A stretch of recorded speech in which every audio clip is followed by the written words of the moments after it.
Hi everyone, it's Tricia from Look Fabulous Forever, channeling Julie Walters at the BAFTAs, a look chosen by you, which you want me to reproduce. So I'm going to do my best in this video to show you her makeup and to interpret it according to the photograph that I've got, which I'm going to copy.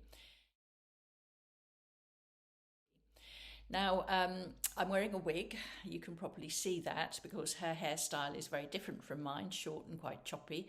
So I invested £19 in this wonderful wig. I would have to be very careful not to get near a candle whilst wearing it because I suspect that it's pretty flammable. And also she's wearing a drop sort of diamante earrings. I happen to have a pair almost identical. And then she's got this black top on, a pair of black quite wide leg trousers, and on the shoulder of her top she's got another diamante display, and I've attached a diamante sort of necklace thing that I own to this black top. So I'm channeling her. I think I look not entirely like her, but a little bit like her anyway. So let me tell you about the makeup that she's got on and the makeup that I'm going to show you. I've already done my base, put my primers on, so I'm good to go from the point of view of adding colour. And her look is extremely soft, pretty. She's wearing quite a lot of colours on her face that I wouldn't normally choose, but I'm going to have a go, see how I look at the end of it, and you can make up your mind as well. I'm going to start with some bronzer. Her overall look is very peachy, very glowy, very pretty, in fact. So I'm going to start with bronzer because I think bronzer is going to start that move towards slightly warmer tones. So big fat brush and just start building the bronzer up, first of all on my cheeks like this. Keep bronzer very light when you start with it so that it'll look more natural and realistic. I'm going to disturb the way I've arranged the wig at the top here. The great thing about nylon or whatever this is made of wigs is that you can position the hair and it doesn't move, unlike my own hair, which has a law unto itself. So I think that's probably enough bronzer. So that's kind of warmed up my whole face in a rather pretty way. And now I'm going to go to town a little bit with the highlighter. In the photograph that I'm copying for this, Julie Walters she's got a very dewy, fresh look about her, which is really, really nice. I think the lights on her quite flattering, sort of full on from the front. So any highlighter that she had on her would be catching the light as she moves her face in a very attractive way. So I'm going to sort of try and reproduce that by putting highlighter on some of those places which highlighter tends to work best. So I'm sort of going to town around my eyes like this, down the centre of my nose. I'm going to put a little bit on my Cupid's bow for later when I do my lipstick. So putting on quite a lot of highlighter. Remember, this is going to be evening light that I'm going to be photographed in and seen in. So you can be a little bit bolder with makeup. So if you wanted to reproduce this look as sort of quite glamorous evening look, then think about, as I said, think about what I'm doing here. I've put on some bronzer to brighten my face up. I've added in quite a lot of highlighter because I know that the lights are going to catch that highlighter and going to make it look nice. So that's that part of my makeup done. Now I'm going to put on some blusher. And again, she's got quite a lot of blusher on and she's very definitely got a peachy coloured blusher. So I'm going to go for peachy. And her blusher very definitely visible in the photograph. The fact that it's so visible means that there is she's got quite a lot on. The makeup artist will have applied quite a lot. And I'm going to bring it round to the front of my cheeks here. So she's smiling and she's got sort of, this part here is quite lit. And now I'm going to put that very pretty peachy blusher on, which really does sort of light up my face. I've kind of done Julie's face now. Now I'm going to go to town on my eyes. Now I think she's got dark brown eyes, which of course I haven't got, but I'm still going to follow and do a similar colouring to what she's got on her eyes. And hopefully I can reproduce it as closely as possible. I'm going to start with my brows, and I'm going to use the blonde, our blonde one, as opposed to the grey or the brown. I think the brown will be quite heavy, especially with this wig, which is so white, really.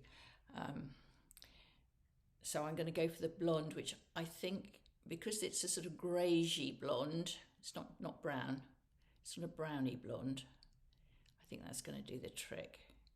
So that's one eyebrow. Never worry when you're applying our brow shape, because if you get it too dark, it is really, really easy just to correct using the spoolie brush. So I'm going to give my eyebrows a reasonable level of definition, but using the blonde, so it's not too in your face. So I think that's reasonably okay. I'm just going to go for a little bit more of a grooming using my spoolie.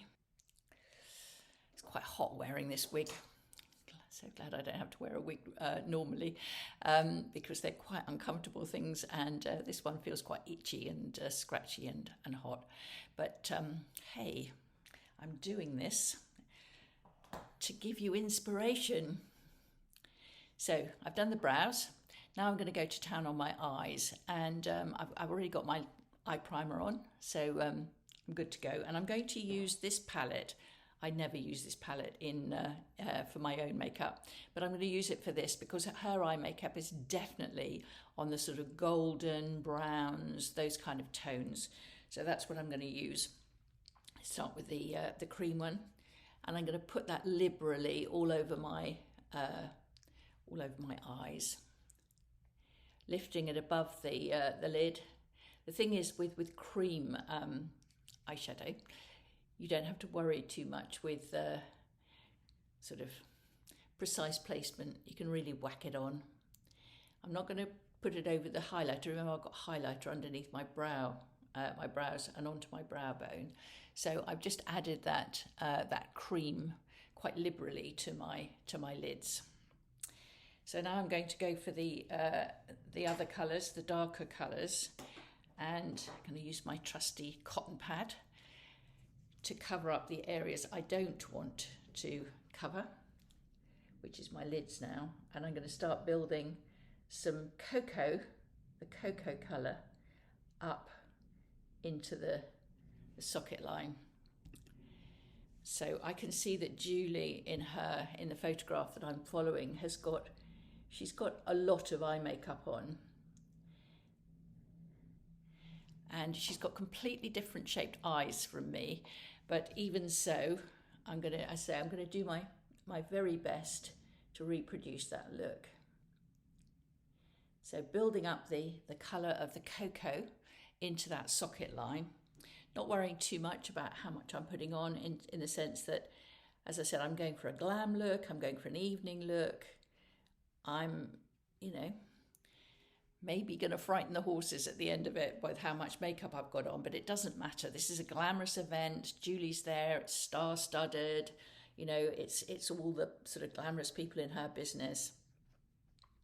So she wants to look as glitzy and as beautiful as she possibly can. And that's what the makeup artist will be attempting to achieve with this makeup. Really, really flattering her face so that she looks her absolute best. So I'm just going to get that blended. Always blend if you put a dark colour like that on. And I think I've got more on that eye than I've got on that eye, so I'll get back and correct that. That's better. Okay, so the effect of that darker colour, the cocoa, is to add this really nice shaping to my eyes. My eyelids stand out quite well, but now my socket line has been better defined. Just going to bring this a little bit further back over the corner of my eyelid. There we go. Now the next thing I'm going to use, again, is something that I don't often use on me. In fact, I never use it on me. In fact, I don't think I have ever used it on me. So this is a first, and that's to use the Sheer Brilliance lid colour in Golden Mist. I would usually use Silver Mist because of my my colouring and the fact that I'm cool toned, but Julie has definitely got something similar, a product very similar to this, and she's got it dotted into this inner third of the eyelid. You see what I've done there? Now this is a real way to just highlight that part of the eye.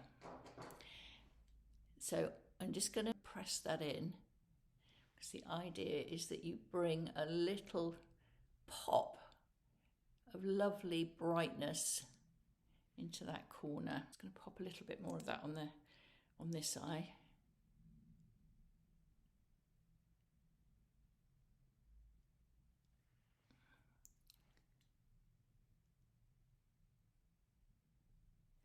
My tip for you to apply this is to put it on and then make sure it's smoothed out, and then just leave it.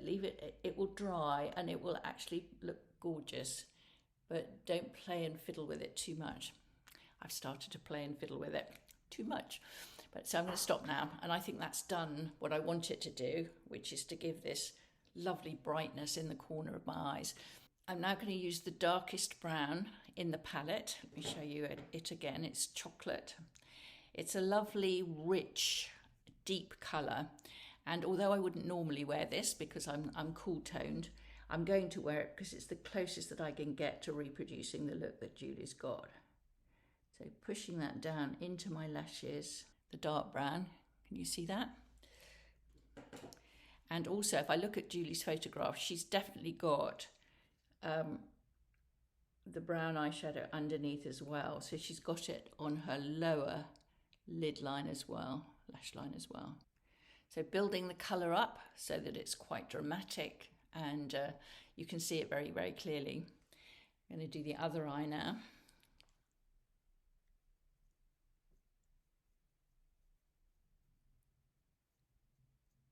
Okay, I've done the other eye to match, and I've used the three colours from the Warm Browns palette, the cream, the cocoa and the chocolate. And as I say, they're quite unusual colours for me, but so far so good.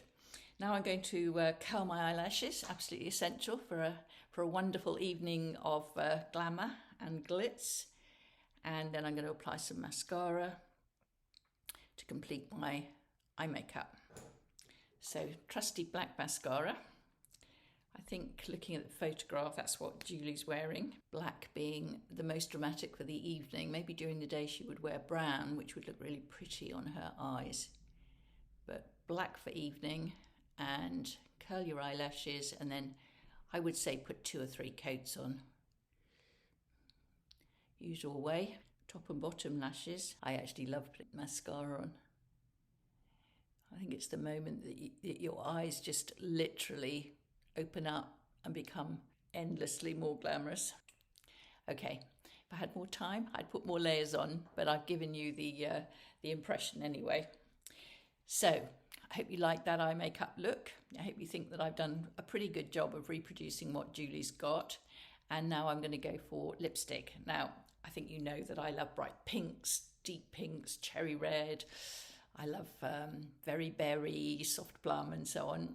But Julie is not wearing a bright red lipstick. She's actually got what I think of as quite a muted lip colour.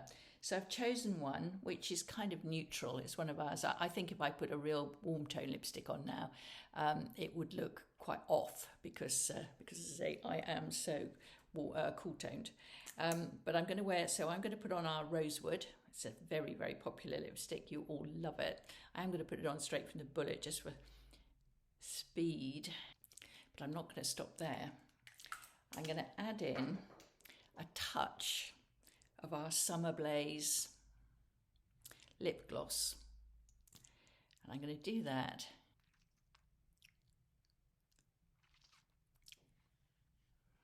partly to enhance the glam look, because it's given a lovely gloss to my lips, and partly just to bring that colour out a little bit.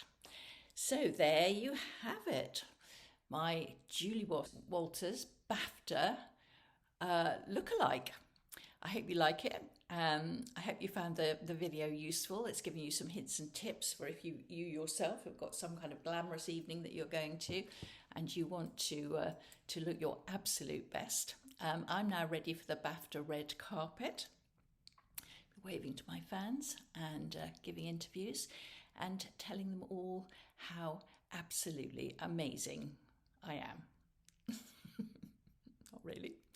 Okay, bye-bye. Thank you for watching.